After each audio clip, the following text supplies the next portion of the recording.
Stalking and how it actually works. The intent is just to kill a victim, leave no evidence behind, because otherwise everybody's going to be getting caught, and make it seem like it's the victim's fault, like the person was really just bound to die.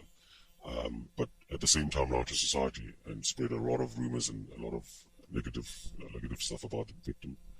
And the goal really is to just make lots of money without leaving any kind of trace behind. It's a slow kill system. Again, ties in with the fact that you don't want to be leaving clues and traces behind, and destroy everything that makes the victim or a normal person to be alive, like a job, relationship, health, and everything else. If you can just bombard a person with negative events throughout the day, 24 hours a day, that person is just bound to die. Gangstalking is actually a very systematic and a clever system. There's a lot of history as to how long it existed and how it's been refined, so it's not something which is new. It's been around for a long time. It destroys the career and finances. No money. It's going to be difficult for anybody without any cash. There's not going to be any. If you get sick, you're not going to be able to afford hospital fees. You're not going to be able to feed yourself. No proper nutrition. All relationships are destroyed. Everything. All relationships from even when the person was young, from high school, from all areas of life, all of them, every single relationship. They go to the person and then spread lies and sabotage that relationship. Personal health is also destroyed, creating diseases such as cancer and destroying vital organs, the heart, the kidney, and just making sure that you actually die. A person could still be mentally and spiritually strong and manage to survive. So the perpetrators or the guys who are attacking make sure that even the spiritual activities that are destroyed, prayer, meditation, and everything else, and mentally you're being driven to be insane. The system is actually made out of two parts. One of them is gangstalking, and the other one is electronic harassment. Gangstalking is more of the social side of these kind of attacks. So effectively turn the whole of society against the victim. Make sure that whenever the guy applies for a job, he can't find a job. Make sure that everywhere the person goes, he's got a bad name and nobody actually wants him. Drive the victim to complete isolation. And it's actually very difficult in today's world to live in complete isolation. No friends, no job, nothing, no life. And then there's also constant harassment, where everybody else seems to be on attacking the victim, neighbors, friends, family. And then when it comes to electronic harassment, it's a case of 24-hour surveillance. The victim, has got no privacy. So anything that he does, the guys who are attacking him already know in advance. There might be bugs placed in the house. There might be hidden videos or hidden. The cars might actually also be bugged.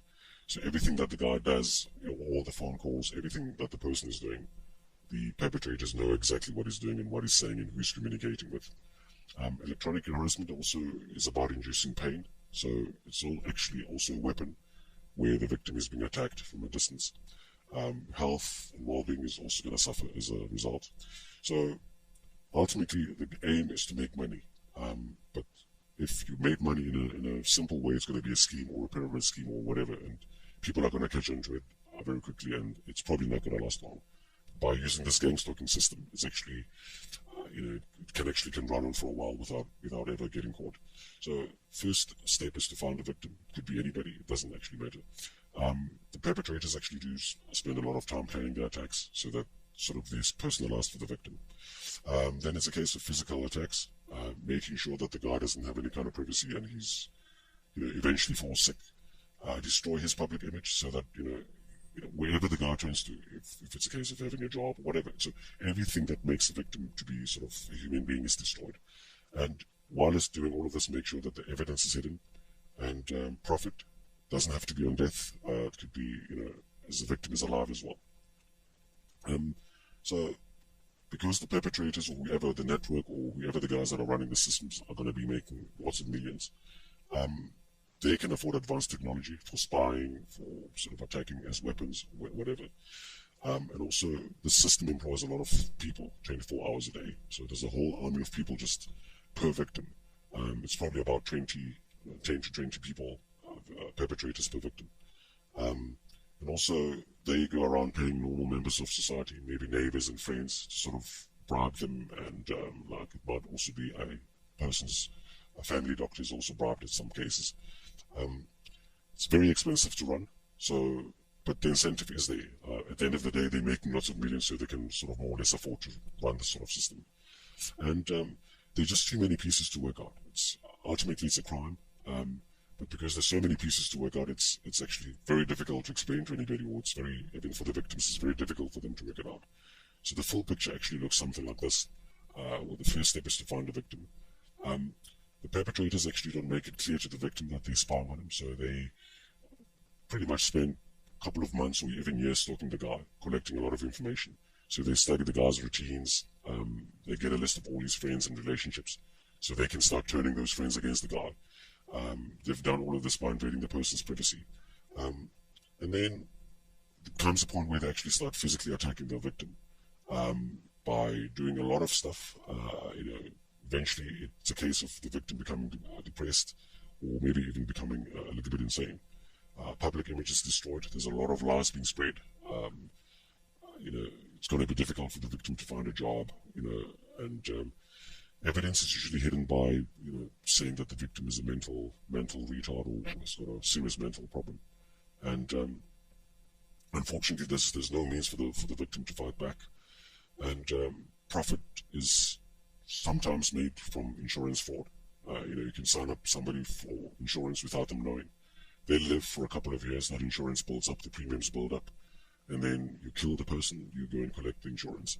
Or it could be for testing out the weapons. I mean, there's a lot of technology involved. So another reason could be to just, find a lot of unsuspecting victims and actually carry out a lot of tests, or for medical experiments. Ultimately, it is a crime. Boils down to attacking a victim with no chance of him defending himself, and you're doing all of this from a distance. And it's very unethical. There's no morals. There's a lot of everything ugly that you can think of. A lot of lying, a lot of manipulation, a lot of ugly stuff. It's a violation of human rights. I mean, you just invading somebody's privacy is already a massive violation of human rights. Killing somebody from a distance, signing up somebody for a medical experiment without being accountable for their death, that's already a violation of their rights. And a lot of this works because a lot of lies are being spread around. Just lie to as many people as they need to. But ultimately it's killing. You're killing a human being. But it's very, very, very expensive. It's a weapon, just like any other weapon, just like a gun, just like a knife. Taking a knife and stabbing somebody. It just happens to be a very expensive weapon.